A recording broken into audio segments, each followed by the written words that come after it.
क्षेत्र के सभी लोगों को मेरा प्रणाम है। आज गैपुरा की धरती जो हमारी जन्मभूमि है, हमारा जन्म स्थान है, सभी क्षेत्र के लोगों को जैसा कि पता है विगत 1 महीने से इसकी तैयारी चल रही है और आज रामकथा का शुभारंभ था।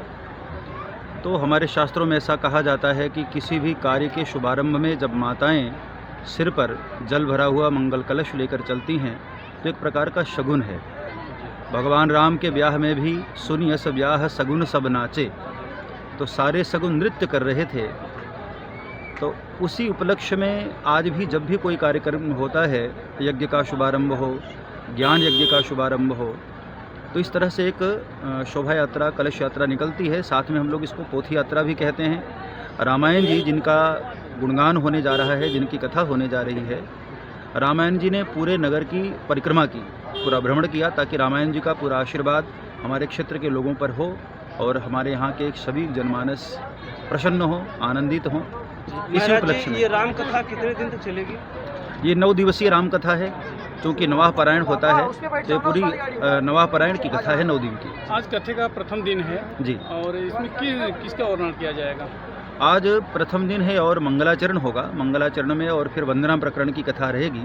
रामचरितमानस में किसी भी कार्य के शुभारंभ में मंगलाचरण होता है। भगवान नारायण को प्रणाम, भगवान सभी देवी देवताओं को प्रणाम, पंचदेवों को प्रणाम। और उसके बाद रामचरितमानस में बालकांड में गोस्वामी तुलसीदास जी ने जो प्रथम आवरण में सभी को प्रणाम किया है, वंदन किया है, तो आज मुख्यतः वंदना प्रकरण की कथा होगी। आपने कथा के साथ साथ आए दिन ये तो आज प्रथम साड़ी यहाँ भी बटी है, ऐसे समाज सेवा आप करते रहते हैं, लोगों को बांटते रहते हैं जी। इस क्या है कहेंगे इसके लिए? भाई मेरा तो कुछ है नहीं, तेरा तुझको अर्पण। जो क्षेत्र के लोगों से हमने पाया है वो उनको अर्पित कर देता हूँ। एक संत का यही कार्य होता है।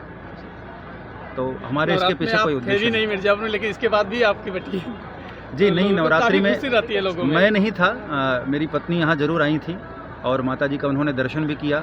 वहाँ पर एक दिन पूड़ी सब्जी का वितरण हुआ, साड़ियों इत्यादि का वितरण हुआ। तो जो भी प्राप्त होता है तो मैं रख करके क्या करूँगा, क्षेत्र के लोगों को दे देता हूँ। सुनील कुमार पांडे। सुनील जी, आप कहाँ से आए हैं?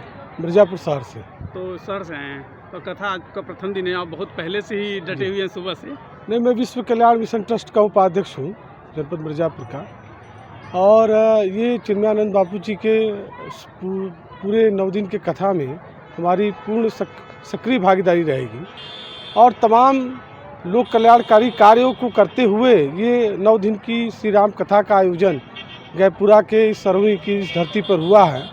बापू जी का ये जन्मस्थली है और धार्मिक और सांस्कृतिक और कर्म के रूप में, जन्म के रूप में इस स्थली का बहुत महत्व है।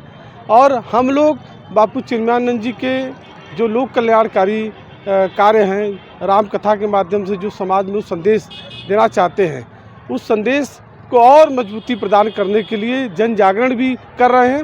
और हम आमंत्रित करते हैं मिर्जापुर जनपद के सभी नागरिकों से कि आइए, राष्ट्रीय संत बापू चिन्मयानंद जी का कथा हो रहा है। 17 से 25 तक ये कथा होगा। आप लोग आइए सरोही की इस धरती पर, गैपुरा की इस धरती पर, और आकर इस कथा का रसपान करिए और कथा से अपने को पुण्य का भागी बनाइए। जो आपके ट्रस्ट के माध्यम से बराबर महिलाओं में साड़ी या इस तरीके वितरित होती है? आज हम लोगों ने पहले इस कथा का शुभारंभ जो है, हम लोगों ने बापू चिन्मयानंद जी के उनका और उनकी पत्नी श्रीमती प्रियंका पांडे जी के सानिध्य में जो कलश यात्रा जो निकाला गया, और इस कलश यात्रा में हजारों महिलाएं सम्मिलित रही। सभी को साड़ियों का वितरण बापू चिन्मयानंद जी ने और उनकी पत्नी जो है गुरु माता जी के द्वारा किया गया। और खाने की व्यवस्था, भोजन की व्यवस्था भी है।